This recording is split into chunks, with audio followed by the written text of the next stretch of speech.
قل انما انا بشر مثلکم، آپ کہیے کہ فقط میں تو بشر ہوں تمہاری طرح، یوحی الیہ، یہاں سے فرق ہو رہا ہے کہ میری طرف وحی کی جاتی ہے، تمہاری طرف وحی نہیں آتی، اس لیے زمین و آسمان کا فرق ہو گیا۔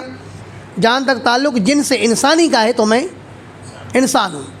حل کنت الا بشر رسولا، اب یہ بھی گزرا نا، وہ بریلیوں کا ایک مولوی ہے فیض احمد اویسی، اس نے ایک کتاب لکھی ہے نور و بشر کے نام سے،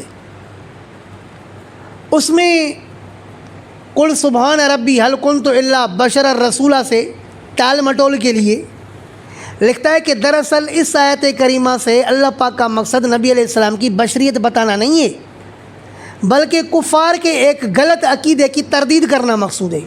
بس یہ جواب دیا۔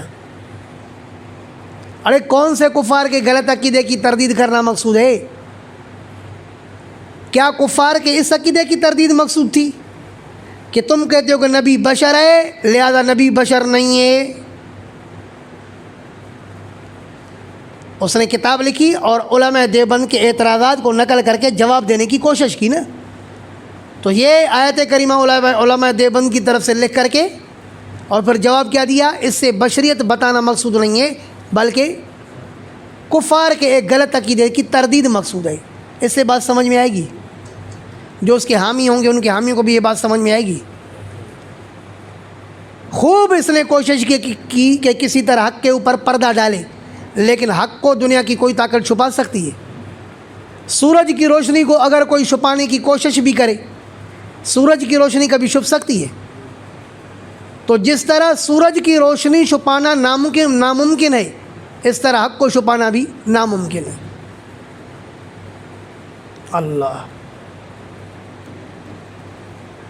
حقیقت چھپ نہیں سکتی بناوٹ کے اصولوں سے، حقیقت چھپ نہیں سکتی بناوٹ کے اصولوں سے، اور خوشبو آ نہیں سکتی کبھی کاغذ کے پھولوں سے۔ قل انما انا بشر مثلکم، آپ کہیے کہ فقط میں تو بشر ہوں تمہاری طرح۔ مولوی احمد یار خان گجراتی نے اپنی کتاب جال حق میں اس آیت کے متعلق لکھا ہے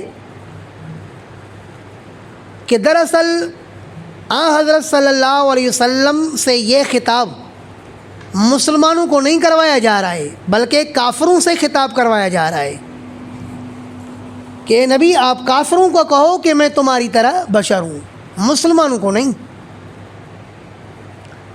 کیونکہ کہتا ہے کہ جس طرح ایک شکاری کو جب شکار کرنا ہوتا ہے نا، تیتر کا شکاری جب کسی تیتر کا شکار کرنا چاہتا ہے تو اس تیتر کے سامنے ایک بڑا شیشہ رکھتا ہے اور خود اس شیشے کے پیچھے بیٹھ کر کے تیتر کی سی آواز نکالتا ہے تاکہ تیتر اپنے ہم جنس تیتر کو دیکھ کر کے شیشے کے قریب آئے۔ جیسے ہی وہ تیتر شیشے کے قریب آتا ہے تو یہ تو چونکہ شکاری دھوکے باز پیچھے سے چھپا ہوا ہوتا ہے، فوراً تیتر کا شکار کر لیتا ہے۔ تو کہتا ہے کہ جس طرح تیتر کو شکار کرنے کے لیے اس شکاری نے شیشے کے ذریعے تیتر کی شکل اختیار کر رہی لیکن حقیقت میں تیتر نہیں ہے، اس طرح نبی علیہ الصلوۃ والسلام نے بھی کفار کو شکار کرنے کے لیے صرف بظاہر انسانی صورت اختیار کر لی لیکن حقیقت میں انسان نہیں ہے۔ بات سمجھ میں آ چکی؟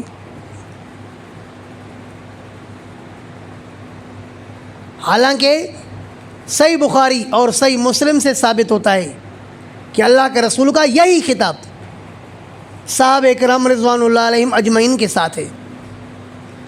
صحیح بخاری اور صحیح مسلم میں واقعہ ہے کہ نبی اکرم صلی اللہ علیہ وسلم نے صحابہ کرام کو 4 رکعت والی نماز پڑھائی، 2 رکعتوں پر سلام پھیر دیا۔ صحابی رسول ذوالیدین نے کہا اقصرت الصلاۃ ام نسیت یا رسول اللہ، اللہ کے رسول نماز کم ہو گئی یا آپ بھول گئے ہیں؟ تو اللہ کے رسول نے فرمایا کل ذالک لم یکن، کچھ بھی نہیں ہوا ہے۔ پھر آپ نے صحابہ کرام سے پوچھا اصدق ذوالیدین، کیا ذوالیدین سچ کہتا ہے؟ تو صحابہ کرام نے بتایا جی اللہ کے رسول سچ کہتا ہے۔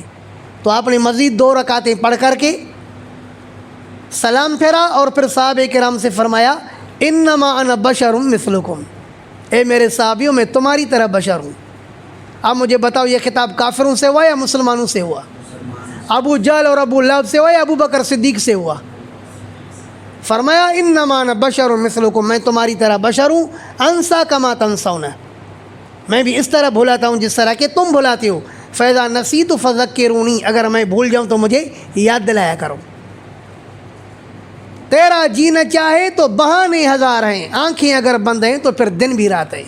کیونکہ بریلوی نبی علیہ السلام کو بشر ماننا نہیں چاہتا تو طرح طرح کے بہانے کرتا ہے کہ بھئی اللہ کے رسول نے صرف کفار کو شکار کرنے کے لیے ایسی باتیں کی تو مسلمانوں کو بھی شکار کرنے کے لیے ایسی باتیں کی۔ کعبے کس منہ سے جاؤ گے اے غالب، شرم تم کو مگر نہیں آتی۔